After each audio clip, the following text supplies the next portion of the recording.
Welcome to the Attention Deficit Disorder Expert Podcast Series by Attitude Magazine. Good afternoon, everyone. I am Susan Kaufman for Attitude Magazine. I'd like to welcome you to today's ADHD Experts broadcast. Today's webinar is about a super hot button topic with our readers, with all of you who are listening, I'm sure, and that is video games.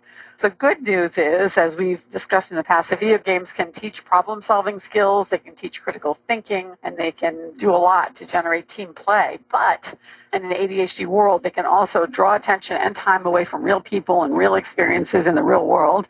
And they can disproportionately affect kids with ADHD because they stimulate the pleasure centers of the brain and deliver the dopamine that teens and young adults with ADHD crave.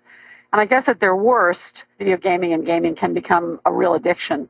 The good news today is that our speakers, Wes Crenshaw and Ryan Siles, will be talking about strategies that parents can use to prevent a gamer from reaching that addiction point. Some of the things they'll be talking about are how video games stimulate the ADHD brain, how the right games can enhance learning, socialization, and critical thinking for kids with ADHD, and how the wrong ones can impair those same skills, how sort of micro achievements while gaming trick the brain into thinking they've done something important, and how that can keep kids with ADHD from really doing things that are important. And on the positive side, how to gamify daily activities to enhance positive outcomes for kids with ADHD, how to detect, here's a good one, how to detect the differences between avid gameplay, habitual gameplay, and real behavioral addiction. And then finally, for parents and families, how to develop an ethics manual for new devices in the home and start to see screen time as a dessert. Our expert speakers today, we welcome back Wes Crenshaw, Ph.D., a psychologist, sex therapist, and the author of I Always Want to Be Where I'm Not, Successful Living with ADD and ADHD. And the forthcoming, I love this title, Wes, tell us more, ADHD and Zombies. Wes has been in practice for many years and has logged in over 25,000 hours face-to-face with clients during his 26-year practice in Lawrence, Kansas. He's got tons of great resources, a radio show, and lots more on his website, which is dr-wes.com. You can also email Wes if you have a question at ask at dr-wes.com. And we also have with us today Ryan Sipes, a community manager at System 76, which is a computer manufacturer focused on building machines for creators. He is a longtime gamer and an expert at managing ADHD in his professional life, including how to institute reasonable, easy-to-follow restrictions on his own gaming. You can email Ryan afterwards if you want to at ryan@sipes.us, or you'll find him on Twitter. His handle is at Ryan Lee Sipes. So let me also give a big thank you to the sponsor of today's webinar, Play Attention, which is the only brain training system that provides both advanced neurofeedback and cognitive training to improve attention, behavior, and learning skills in children and adults with ADHD. Play Attention's motto is, use your screen time wisely by playing a game that can help you improve skills and impulse control. You'll find out lots more about Play Attention on their website, www.playattention.com. So with that, let me turn it over to Wes, and thank you so much, and Ryan, for being here today. Nice to be here, as always. Yeah, thank you. Thank you for having us. All right. So we'll go forth into this. I called this the good, the bad, and the ugly of ADHD and video gaming. And in my time with Ryan, he is my go-to guy for understanding video games and their impact. He will share some of his thoughts about that as we go through this. And he has helped me to understand the balance that needs to be struck in approaching video games as a parent. He has heard me say more than once, I'd like to take all the video games and drop them into the sea and never look at them again. And Ryan always says, now, Wes, there are so many good things about them. And then he gives me those thoughts, and he is right. So I really think there's a good, a bad, and an ugly to this, and that we have to see each for what it is as we move through the concepts and ideas behind video games. It's interesting, in the introduction, it was said that this is a hot button issue, and I do a lot of public radio. NPR affiliates around the country, Columbus, St. Louis, Kansas City, Jefferson, a show in Tallahassee, quite a few different places. And I talk about sex and dating and ADHD and just all sorts of issues that have some controversy. And never, ever do I get as much upset telephone calls as when I do video gaming. If you get on our website, there's a show I did on St. Louis on the Air a couple of years ago, and it's specifically about video games. And there's a phone caller on there who just unloads on me about this. So if this is why I have Ryan, he is going to protect me from that. If you want to unload on us about video games, there are ways to do that here, but do try to hear all sides of it, just as I said I have learned to do with Ryan. There's a good side, and games really do offer kids with ADHD some really interesting, high engagement, exciting opportunities that they can do in their home. My gosh, I have a video of my son doing a virtual reality thing the other day at the mall, and he is moving around and just very active. He said it about wore him out. He had a bow and arrow he was shooting, all these things. To us, that just looked like a kid with a hood on. But to him, he was absorbed in this virtual world and really active physically in it. So the movement toward modern and future video games really is a movement. It's about getting up and doing stuff. They have the problem-solving skills. It helps with critical thinking and team play. And Ryan, what are some others you think of when you're pitching me the coolness of video games? Well, there's a lot of, now with the online gaming that's really taken hold, there's a lot of socialization, especially for people who might be under-socialized in their day-to-day life.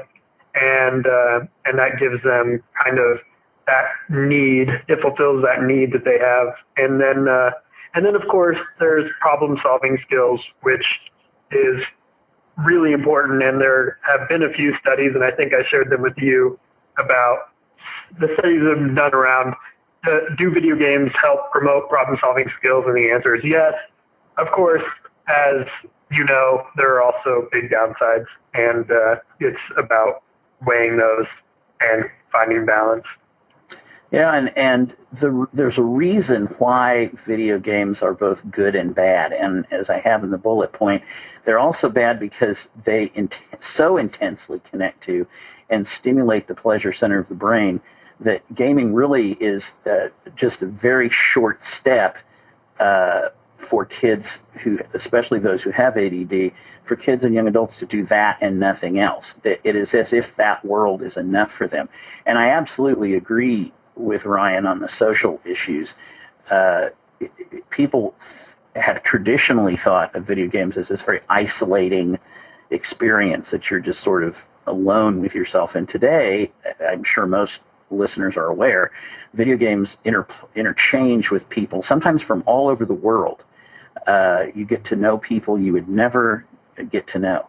But the downside to that is that can become your whole world. And we're not quite to the point today where it's sufficient to just be connected online to people. You do still have to go out and operate. And if you become too involved in gaming, especially for the attention-challenged kids, and do nothing else, you become impaired. The worst this can get to, the ugly, is that, yes, there is a thing called behavioral addiction.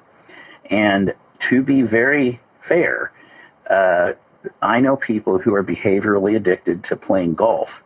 I know people, Ryan may know some of these too, that are behaviorally addicted to fantasy football. Some are even in gambling addictions related to fantasy football. So there are lots of things that are behaviorally addictive. Gaming, however, is a particular, because of the way it connects to that pleasure center, it's a particularly high risk. And so what we want parents to do in working with ADD kids is to know what's great about these things, observe that, participate in it, support it, what's problematic, and what's dangerous. And it's just like anything else, it comes with all three. So let's talk about your brain. Remember this? Are you too young to remember this, Ryan, do you remember your brain on drugs? No, I remember this. I'm almost too young, but I got in on the tail end of that. Yeah, what luck. This was about the most useless ad campaign, and now it's come back around. So I couldn't control myself. I thought if we're going to talk about brains and pleasure centers, I had to get the egg out. And for anyone who doesn't know, this was the old cheesy 1980s, this is your brain, and then the guy puts the egg in the skillet and says, this is your brain on drugs. And clearly that had a big influence on drug use because kids are using more drugs than ever before. Well, so it probably just made the people who were stoned on pot really hungry. Yeah, it probably did. It probably raised their munchies. So we know that those kind of campaigns really were not effective because they do not speak to what we're going to talk about today, is why things are interesting and addictive and exciting. So again, we talk about the brain connecting perfectly to, or the video game connecting just really perfectly to the ADD brain. The games are high stimulation, and any high stimulation means you're going to pay attention to it. That's true for everyone, but for folks who are a little bit attention challenged, it takes a lot to get them engaged. You see this. My wife's not only a seventh grade teacher, but she was she's the Kansas NEA Teacher of the Year, so she really knows a lot about this. And she is fortunately quite an entertaining teacher, even when competing with video games. But she will tell you the more she can stimulate kids in her classroom, the more they will pay attention to what she says and does. And so video games do that brilliantly. They appeal to some of the best aspects of human behavior and human focus and really draw you in. When something is super interesting, that creates high attention. And games have combined fantasy life and real life, I think, so effectively that they take you beyond your daily life in a way that nothing else really can. And the more we get into virtual reality, the more we're going to see that. And then without that kind of stimulation and interest, the brain will seek novelty. And so when you get outside of games, you're still looking for that kind of novelty and excitement. And of course, what is that exciting? Nothing is as exciting as what we can create in a virtual world. So what we find is, let's see, I got to get on top of that. What we find is that, as Ryan mentioned earlier, video games can enhance learning, socialization, and critical thinking. And you want to say any more about how that works, Ryan? Yeah, so I'm sure Wes will cover this shortly, but the video games have this amazing quality in that they provide little achievements along the way, and when that's applied to learning, for instance, they really work quite well. They allow people to get engaged and get that positive feedback loop that they're used to with video games, but towards a goal and towards something. And I think that's a really useful way that games can be used. And there's a lot that we can learn about how that works. Yes. Here's some great microachievements. Ryan is actually one who taught me about microachievements. These all come from Minecraft. My son is very happy that I have included these in the program today. This is what it is to do a microachievement. You can make these fantastic, literally castles in the sky in this game and feel that you have really done something quite amazing. And I'll back up one notch before we move forward on that. Video games can enhance all of these things, and they can also detract from learning. So, for example, if my wife finds that she has to be more and more and more entertaining every year because kids are used to a certain amount of novelty and stimulus. Socialization. I have all manner of kids who might not have a friend if it weren't for online gaming. They have friends because of that. They bond around that. They go to the library and do gaming together. But how it detracts from that is that becomes such a limited social environment that when they get out of that structured system, They don't know how to relate to people. They know how to work by the rules of the game or the rules of the social group, but they don't know how to look someone in the eye across the counter at the quick shop and make change. So there are a number of things that we need to do in addition to games. That socialization isn't sufficient enough. And then finally, it can also detract from critical thinking, because if all of your problems come in the form of this beautiful, glorious castle here, you may not develop the critical thinking skills to engage in, say, political interchange, which is something Ryan and I are both interested in. If you don't develop that within the gaming structure, or even if you do within the gaming structure, when you step out of that, you may not be able to translate that to the real world. Isn't that a great castle? Man, I love that. Okay. So here's the problem of microachievement. And I really, Ryan and I sat down and talked about this one day, and it's like a light bulb went on for me. It's easy to say, well, a whole bunch of gaming is bad and not understand why. And for us to talk to kids about anything, whether it's gaming or drugs or sexuality or whatever it may be, we have to understand the good and the bad of it. And the problem really is not that first-person shooter games make people shoot people. The research tells us that isn't true. But what the problem is that if your brain believes you've done something magnificent, like you built this castle, and you sit back and you're like, I feel very satisfied. Well, that's the exact same feeling I get when I remodel my house. And Ryan is sick of hearing me talk about how I remodel my house because I've been doing it for so long. When I have a beautiful wall done in my house, or I put in skylights, and it doesn't look as good as this, but it looks pretty good. And when I do that, I feel that same sense of achievement that someone feels when he's made his, or she, girls love Minecraft, when she's made her castle here in the video world. And so that narrows the scope of achievement while it makes it seem broad. So, for example, my house honestly will never look like this, and it will never look like this either.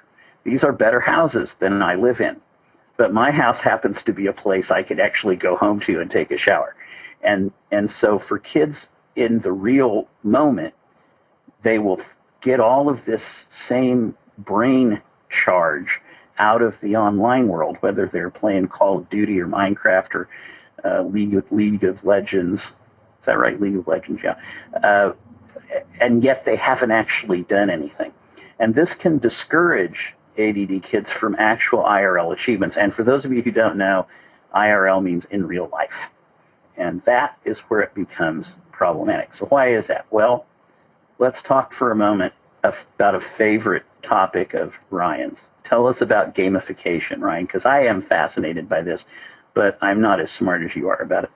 So when it comes to taking the best parts of video games and making it apply to other parts of life, IRL, in real life, this is the idea that you take the best things of video games and you put it into helping people feel that same sort of micro-achievement in their day-to-day tasks.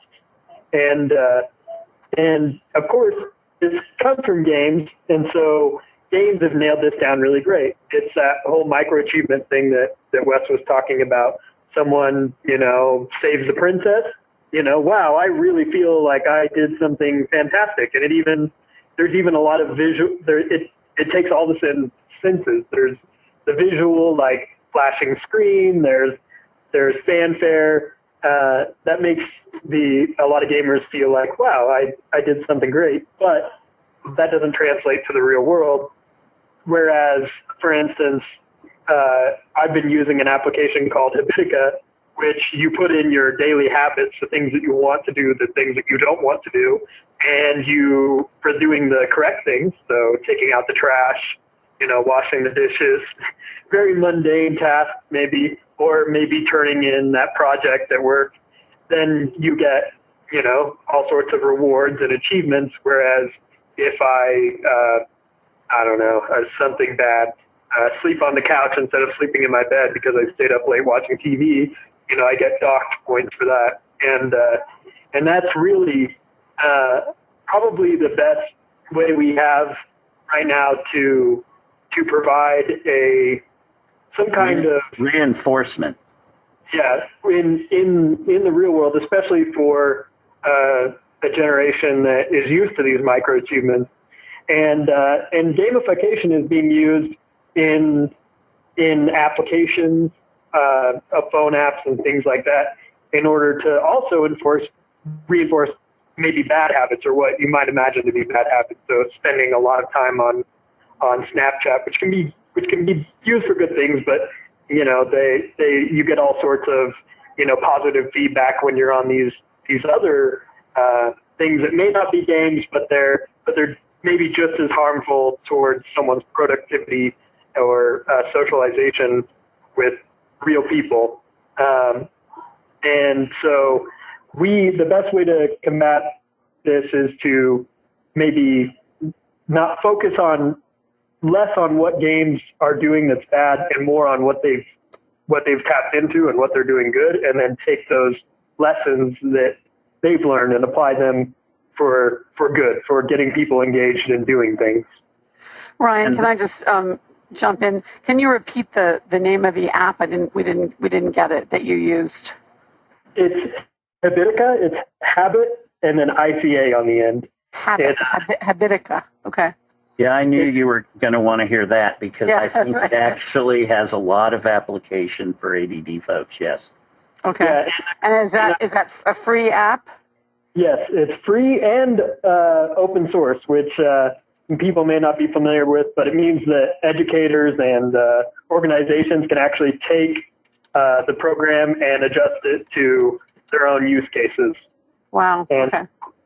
So I would definitely recommend people check that out and see if I would love to see that used in education, and in even workplace. In fact, I know that the team who works on that is working on integrating it into the workplace, so that as silly as it sounds, you can kind of have a reward system for employees, and I think that's just a way to make maybe work your job or school a little more fun. It doesn't need to be a core part of the experience, but when you're trying to give people that same stimulation that they can get, whether it's via Snapchat or a game, you are competing against those things for folks' attention, and there's nothing wrong with making a task that might otherwise be really difficult and drawn out a little more fun. And I will add to that one of the things, and I'm probably going to have Ryan sit me down and walk me through that app before my next revision of I always want to be where I'm not, because I think it has a lot of application. One of the things I talk about in that book is that it's okay to pay kids to do stuff. This idea that this is a bribe is such a poor understanding of behaviorism. When I come in here and I have a client in my office, they bribe me by paying their bill at the end of the hour. And then I go down and bribe the people at the Ladybird Diner here in Lawrence to feed me pancakes or grits. They have really good grits. And I bribe them, and they give me that stuff. That's not how we think about this, of course. And so whether it's gamification or setting up a reward system or a token economy, I just use money in my token economy. My daughter's wildly ADD and has a 4-point GPA in college right now. How did that happen? Because she's this amazing student who loves to get good grades and please everyone? No. I told her if you got a 4.0 GPA, I would take you to Universal Studios and you could finally see that Harry Potter thing they got going on down there. Well, she is the world's best student now because I have essentially gamified that. I have turned that into something she can win a prize at. By the way, that doesn't work for that exact example doesn't work for every ADD person because they need to be able to really carry out a long-term task to get to that. And sometimes it's better to break that down into little steps, which is why gamification in small steps that Ryan is talking about is often better. But those systems are designed to create external motivation where there is not internal motivation. Okay, so everything has a downside, and here it is. if you teach expectations that everything is fun, including boring stuff, that can come back and haunt you later on, because as everyone listening is probably aware, a whole bunch of stuff just isn't very fun. And like, I am so not excited about doing tax preparation in the spring. I have a business, I have a lot of money coming in and out, and I'm going to sit here at this desk and I'm going to do taxes. And there's nothing Ryan can do to make this fun. So if I just avoid it and go on and do things that are much more fun, because I've come to expect a certain amount of entertainment in all of my tasks, I'm going to probably get a bad letter from the IRS. So there is a limit on that, and we do have to still work with kids so that there is a measure of fun and a measure of just doing drudgery things that we have to get through. But it's okay to try to reinforce as many times as you can things that aren't normally a blast. Another downside is the research is clear, when you externally reinforce a behavior that should be internally reinforced by the joy of learning or whatever, then you are going to irreversibly change that. My daughter will always be interested in what the next prize is. I may have shot a little too high with Universal Studios on this, but she will always look at that and say, well, what will be able to be achieved? One wants to watch out for that. And finally, it can be hard to pay attention to stimuli that aren't inside the structure and reinforcement of the game. So if Ryan is super good at his habit breaking or forming game, then he may find that he doesn't respond to other resources in his environment. Like, he may not listen to his lovely wife, and she is lovely, by the way. When she wants him to do something, he may want her to gamify that, and she won't like that. So let's talk about the next level of this.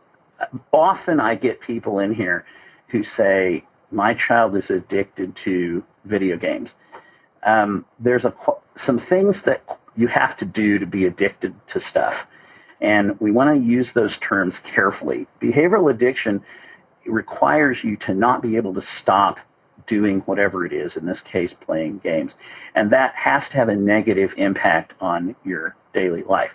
So without, a doubt, I have couples in here where one partner says, and they may be young couples, I have them as young as teenage couples and up into their 20s, where one partner is saying, you're addicted to gaming and it's ruining our relationship. And then I basically say to them, okay, prove it.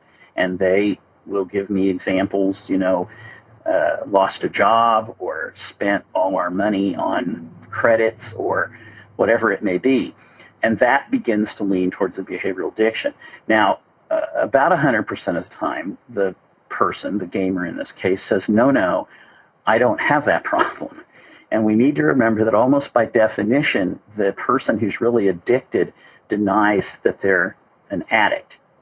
And I will admit there are a few people who have now taken on the mantle of addiction, so they sort of identify as an addict. That's a little different. Typically, we see people who don't want to admit that. And what the key element with any addiction, whether it's fantasy football or gaming or golf or whatever it is that you do it to the exclusion of other important things in life. Now, I don't want to say that being with your Call of Duty friends and winning your battle isn't important. It is to people. That is part of what they enjoy. But it is a hobby. When I like to work on my model railroad, that's a hobby. And so if I go home and do that, and I decide, I'm just going to call my clients and cancel them today, I really just want to do this, that's when it starts to become addictive. And then you see things like gaming replace other pleasurable activities. It will, I think, shock people. It shocked me to find out that I have young couples who come in, and I mean like 19, 20, 21 years old, in the prime of their sexual lives, who are, one partner is complaining the other partner doesn't want to be sexually expressive because they're so caught up in gaming. There is some evidence that gaming, because it meets pleasure needs, will actually replace sexual expression. That is an indicator of addiction. You also have some physical, mental, and social consequences if people are not up and moving around. And as I said earlier, some games really encourage that. You really begin to sort of atrophy physically and mentally when you're not engaged in something outside of the game world. And that's a sign of addiction. And finally, it doesn't change over time. Like some people, you'll get parents coming in, they're all freaked out because a new game has come out and all their child has done for the last week is play it. Well, I don't know about you, Ryan, but anytime a new game comes out, that's pretty exciting for people, and they will look really addicted for about 4 or 5 days, and then they go back to their normal state because they've kind of reached their saturation point on it. If that doesn't happen and the person continues to be very obsessed with it, I'm thinking back about World of Warcraft being one of the best examples of a highly addictive game. People never get tired of it, and it just keeps adapting to them, and they keep adapting to it, and it stays stable over time. That is another example of addiction. Why are they especially addictive for people with ADD? And I have been interested in this over the years. Well, the first thing is video games are high give and very little take. And the way folks with ADD's brain operation is organized, and of course all people are different, but in general this is true. They really like that. They like to not have to put themselves into something that isn't going to give a high yield back. Before video games were so popular, it was television. And people with ADD would invest in television because it just flowed out of the TV to them, and they didn't have to get up and actually put themselves in it. Likewise, video games are clever, creative, they're super interesting, they are energizing, they get people's pulse up and moving, and that fits, especially with people who have hyperactivity, really nicely with the ADD brain. Pumps a load of dopamine, norepinephrine, and serotonin into the brain, which does cause tremendous pleasure, and it makes you want to have more. And that just happens to fit nicely with people who have ADD. And so the last thing to think about is how do we stay ahead of habituation? Ryan talked about the app, the habit app. The term we use for this is habituation. It's getting into a habit. And habituation can be something great, like if you get into a habit of telling your spouse that you love her every day, that's a good habit, do that. But it can also mean that you get into a bad habit, smoking. Part of getting off of cigarettes isn't just the nicotine, it's the habit of making that motion with your fingers or going outside and standing outside the building with other people. These become habituated. So every time you're going to open a box with your kid that has anything electronic in it, you need to notice that there is a manual that is missing in the box.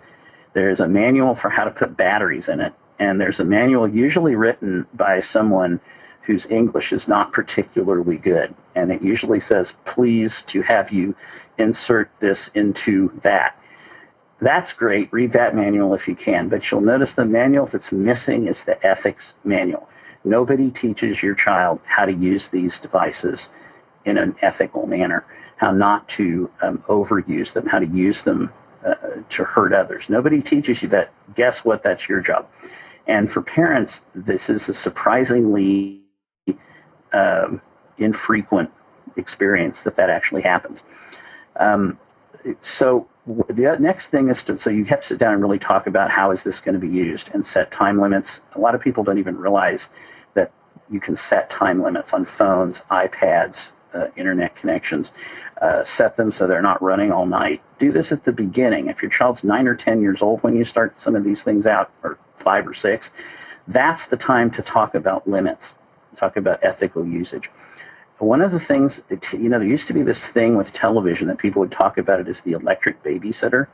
That, you can double down on that with video games because they are so good at engulfing a kid into their world. It's sort of like you think, hit play and leave, and the child is just enamored with this and doesn't get into trouble. Really, that's not too good a thing to do because it becomes habit forming for the parent to use it that way. I think one of the things kids really like more than I ever realized they would is for parents to get involved with gaming. A lot of kids love to game with their parents. My kid would just give anything if I would hurl myself into the world of gaming. And so we are trying to have meet some in the middle on that. And when you do that, you can show moderation. You can teach behaviorally how to use in moderation.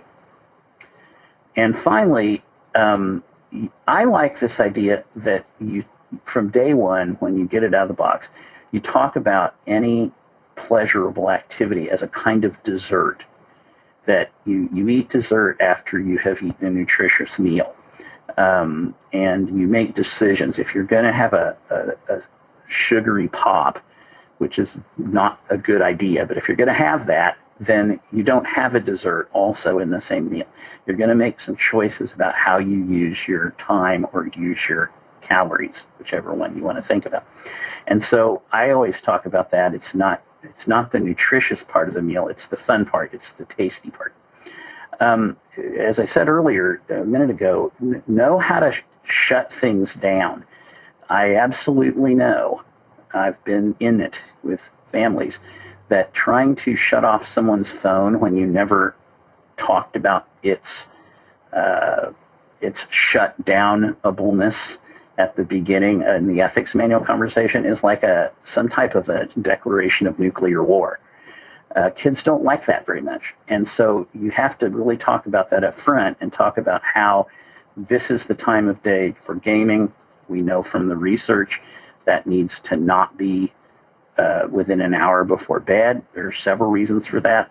The amount of light games put out is a signal to your eyes, to your brain, that it's not nighttime.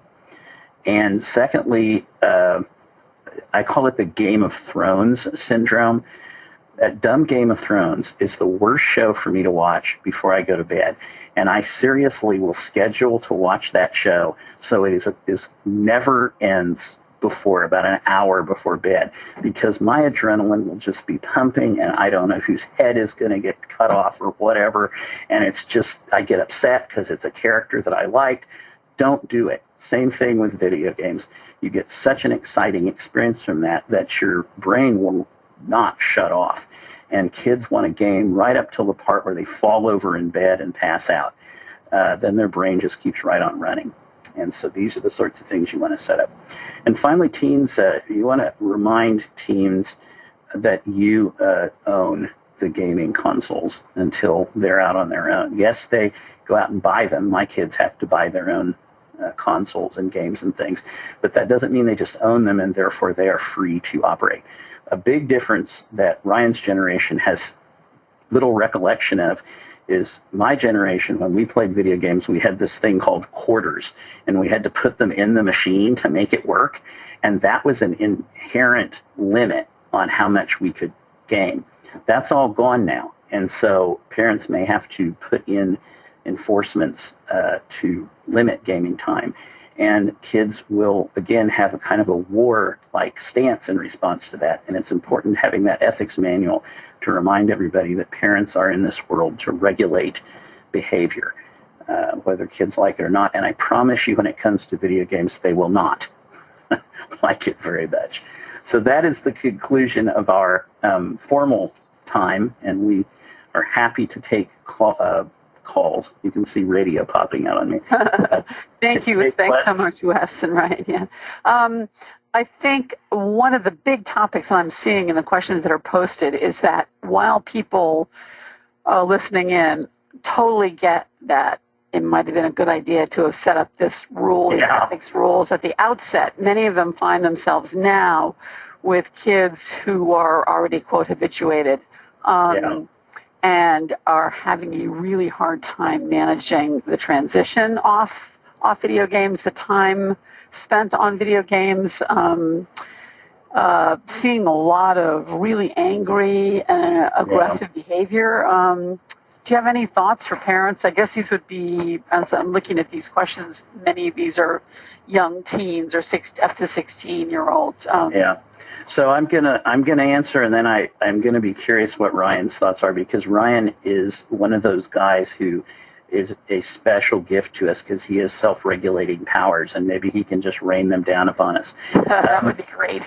My first thought is that if the parents can move to Canada and not tell the child, that might help, or send the child to Canada. No, it is. I joke about that, but it is such a struggle, and so I will emphasize again: get it done early on. If not, you have to hunker down for a very, very rough ride, and it gets to the point where you have to do things that I otherwise think are not very smart. Like, I think we have a whole book coming out called Consent-Based Sex Education that argues that having thoughtful, intelligent conversations with kids about sex is the very best way to help them make good decisions. All this forbidding people and taking charge of other people's sexuality has never worked, and it's never going to work. So you'd think I would say the same thing about video games. Because of the nature of the addictive quality, whether they're fully there or not, the habituation quality of games, it becomes a withdrawal process. And you have to basically be the parent and be a rather militant one. So militant that I am uncomfortable at times with that level of being controlling with kids. So Ryan, what do you think? Give me a great, easy, simple answer for this that everyone can do in the privacy of their home. Yeah. So for me, what ultimately ended up happening was, because I definitely probably had what would be described as a video game addiction in high school. It was replacement of video games with other things that I enjoyed that allowed me to feel accomplished outside of video games. So probably what I've witnessed, at least with family members and friends, especially friends who are raising kids now, is that unless they introduce their children to something other than television and games, where the kid can feel fulfilled, or the teen, or any human being really, then that's what they're going to learn to be fulfilled by. But it's easy enough to I think not have to be that militant person, and maybe I'll be proved wrong. I'd be curious to hear what people try based on this advice. But I wasn't necessarily aware of a lot of alternatives to have fun with others.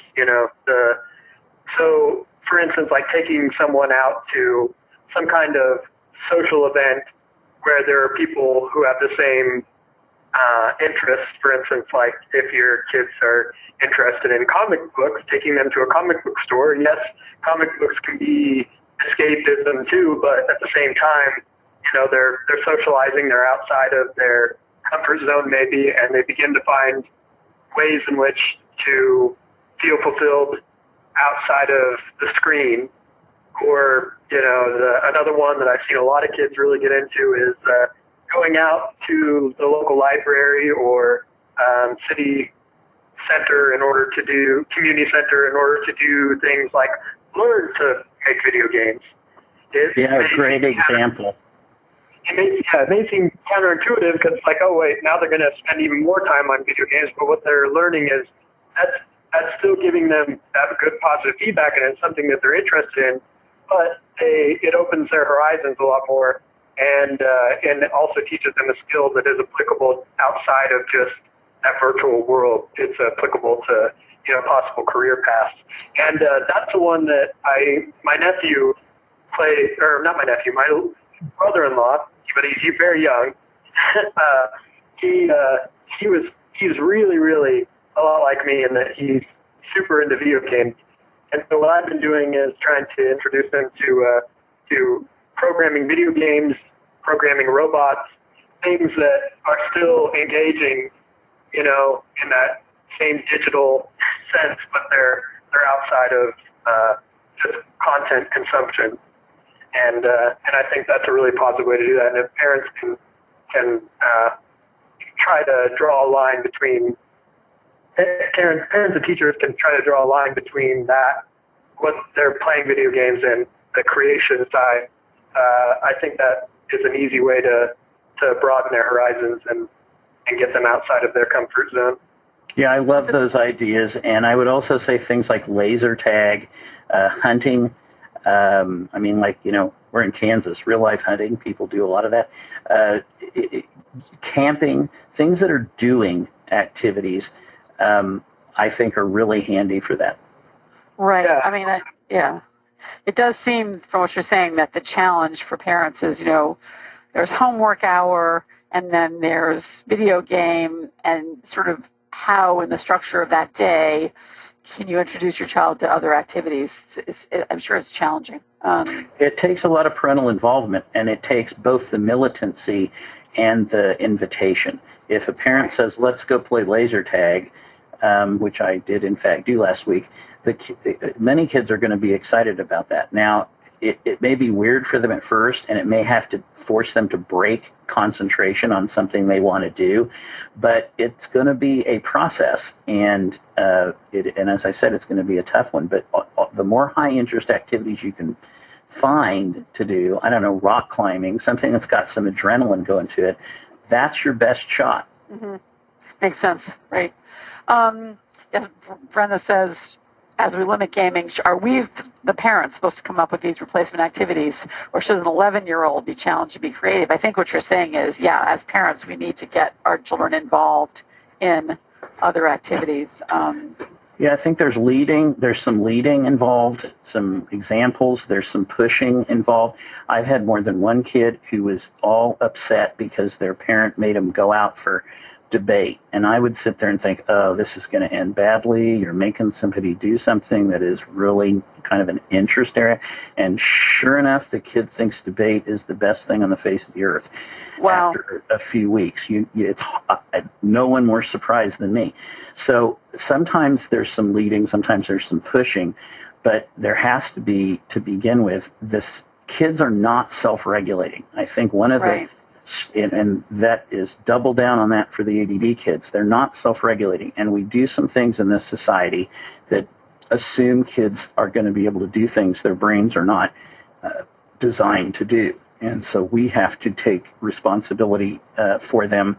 And for ADD kids, we've got an article coming out in the spring in Attitude that talks about launch strategies for kids. And the core element of that is that the research is clear. Their brain maturity is 2 to 3 years behind their peer group.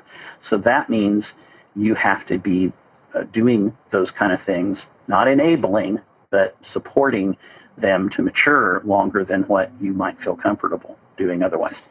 I think that's important. So go ahead, Ryan. Yeah. Sorry. I just wanted to interject. There's also what does that kid have access to, over the course of their normal life? Like what is the thing that I think video games have really been able to take advantage of is that life can be pretty boring. Especially if parents aren't providing them with opportunities to do things outside the home, I think video games get in there, and the same thing with television when like we talked about before, there's not any type of engagement activity other than that. There's always going to be children who aren't necessarily interested in sports that are offered at their school, or other activities like that. So it takes some creativity on the parents' part in order to show them alternatives. One thing I wanted to point out was that I was very certain that a friend's child was addicted to video games until finally he discovered fan writing, for like fan fiction. Yeah, there you go.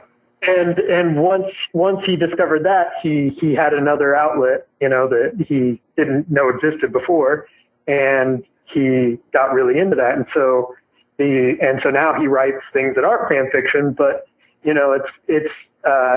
I just want to really emphasize that you might be, as a parent or as a teacher, might be aware of all these different outlets, but that doesn't necessarily mean that these kids have ever been exposed to those outlets or are aware of them. And so there is a lot of onus on parents to offer alternatives and really try to understand their kids and what about games really, draws them in. If they're really into Minecraft, they're likely a creative type who likes to create things. And you have to show them, you can create things outside of the virtual world. And the same with, people who are really into storytelling. Well, there's a lot of great storytelling outside of the game world. And so I just wanted to interject that. That's an interesting idea. What you're saying is try to understand what it is about gamification, gaming that's of interest to your child. Is it so you can figure out whether they're possibly a creative type or maybe a code writing type or what? I think that's really interesting. Yeah, I think Ryan is a good example of someone who took an interest in games and computers and has really developed a career around that. And I know a lot of people who have. And I think if you can see that and develop it, it becomes a tool rather than an impediment. Just to add one last thought there.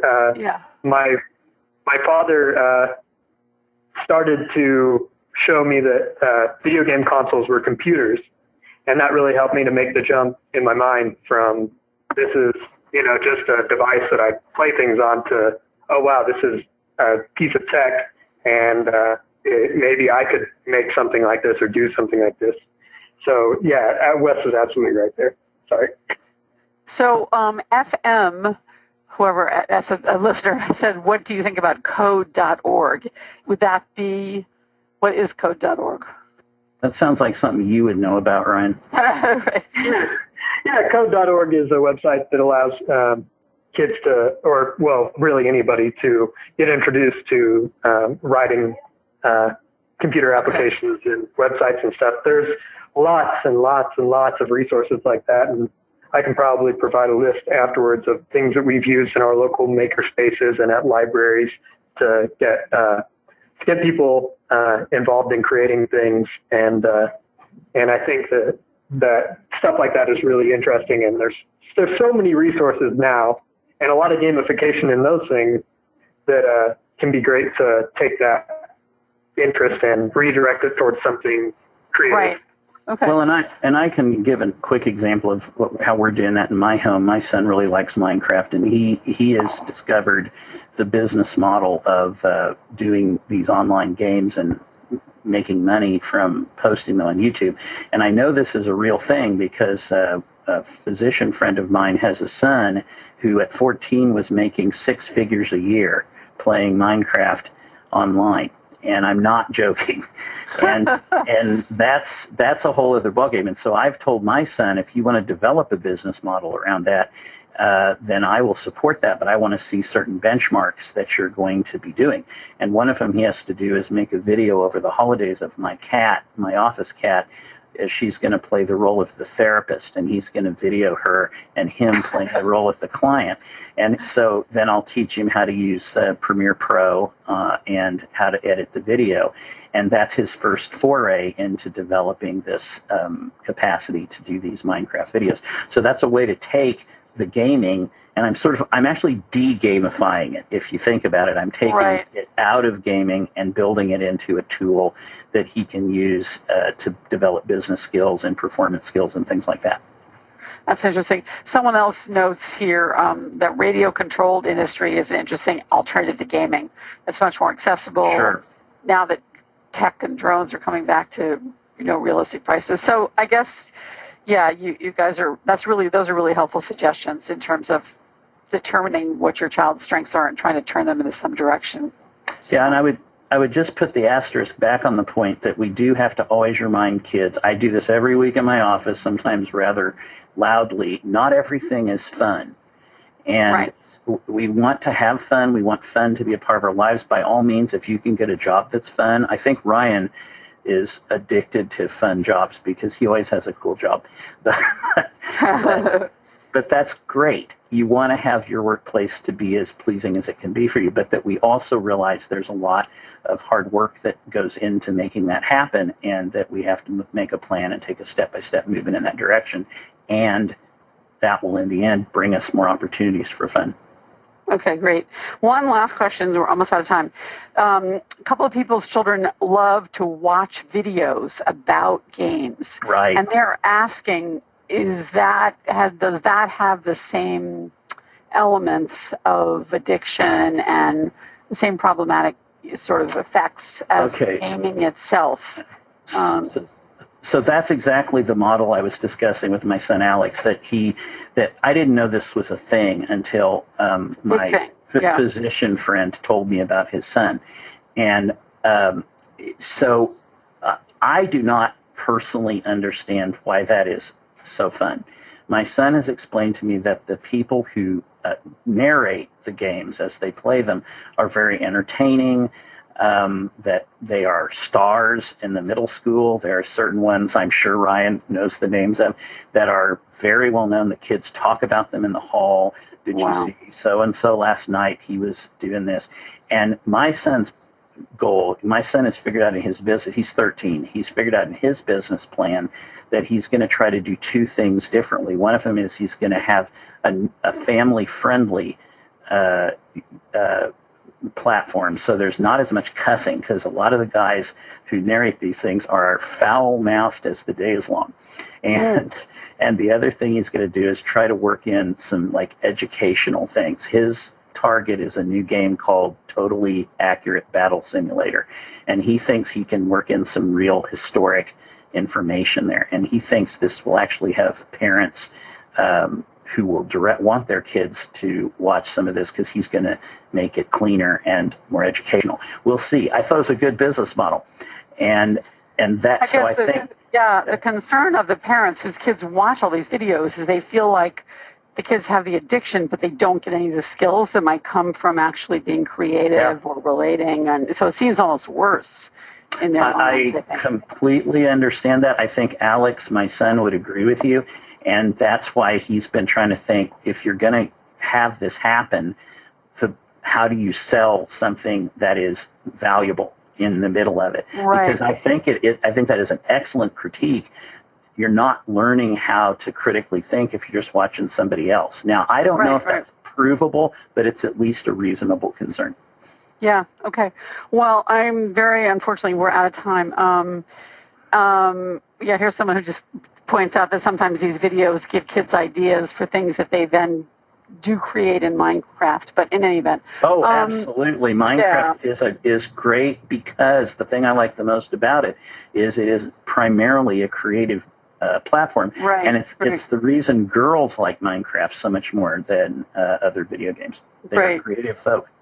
Well, thank you so much, both of you, and thank you for the offer to provide a couple of some lists of Ryan, for sites for kids who are interested in coding. There's a lot of interest in the listeners in such a list, and if you want to send it to us, we will post it on the website. And I'm sure we'll have many more conversations on video games as this evolves over the next few years. Thanks as always. They're not going anywhere, that's for sure. No, they're definitely not. So thanks to both of you. It was great to have you back, Wes, and great to have you, Ryan. Wes, I hope we'll be talking to you again soon. Look forward to Wes's article in the next issue of Attitude. I want to thank Play Attention again, playattention.com, which is an app that uses screen time to build attention skills. So thanks again. Thanks for having us. For more Attitude podcast and information on living well with attention deficit, visit attitudemag.com. That's ADDITUDEMAG.com. Whether you're looking to build a website for your business, your hobby, your podcast, or just for fun, Peer Networks is your go-to web hosting partner. Not only do we have the lowest domain price in the industry, starting at just $11, we've got hundreds of stunning website templates to help you stand out from the crowd. You're not a techie? Not a problem. With our easy DIY site builders, you can launch your impressive website without any technical know-how. And when it comes to security and updates, don't worry, we've got you covered. Our 24/7 US-based customer support is the best in the industry. Check out Pair.com today to learn more. PAIR.com.